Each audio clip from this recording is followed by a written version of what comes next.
রন্ধন সম্পর্কীয় খাবারের বৈচিত্র্যের দিক থেকে কলকাতাবাসীদের পছন্দের তালিকার শেষ নেই। কলকাতা শহর দেশ ও বিশ্বের বিভিন্ন প্রান্তের খাদ্যপ্রেমীদের দৃষ্টি আকর্ষণ করে, কারণ আমাদের এই শহর কলকাতায় আপনি পাবেন দেশ বিদেশের নানান রকমারি বাহারি সব খাবার। শুধু যে কলকাতা তা নয়, সমগ্র পশ্চিমবঙ্গে ছড়িয়ে আছে নানান ধরনের খাবার, যা কিনা রসনাতৃপ্ত বাঙালির জিভে জল আনতে বাধ্য।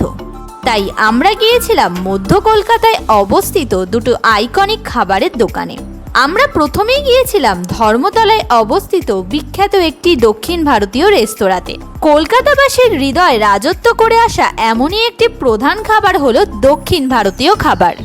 আর এই দক্ষিণ ভারতীয় রেস্তোরাঁটির নাম হলো আনন্দ রেস্তোরাঁ, যেটি অবস্থিত চাঁদনি চকের কাছে চিত্তরঞ্জন অ্যাভিনিউতে। রেস্তোরাঁটি প্রয়াত শ্রী লক্ষ্মীনারায়ণ আগরওয়াল দ্বারা প্রতিষ্ঠিত হয়েছিল আজ থেকে 66 বছর আগে। একসময় এই রেস্তোরাঁটি ঐতিহ্যবাহী দক্ষিণ ভারতীয় খাবারের একটি ছোট দোকান ছিল। পরে ধীরে ধীরে দোকানটি আর 5টা বড় নামকরা রেস্তোরাঁর সারিতে পৌঁছায়। সময়ের সাথে সাথে এই আনন্দ রেস্তোরাঁ তার খাঁটি এবং সুস্বাদু দক্ষিণ ভারতীয় খাবার, বিশেষ করে ধোসা, ইডলির জন্য জনপ্রিয়তা অর্জন করে। আমরা এখানকার বিখ্যাত চিজ মশালা ধোসা নিয়েছিলাম, যার স্বাদ ছিল অপূর্ব। তবে বর্তমানে এই রেস্তোরাঁটি লক্ষ্মীনারায়ণ আগরওয়ালের বংশধরেরা পরিচালনা করেন। এরপর আমরা গিয়েছিলাম এই মধ্য কলকাতায় অবস্থিত একটি বিখ্যাত পাঞ্জাবি রেস্তোরাঁর পাঞ্জাবি খাবারের স্বাদ নিতে।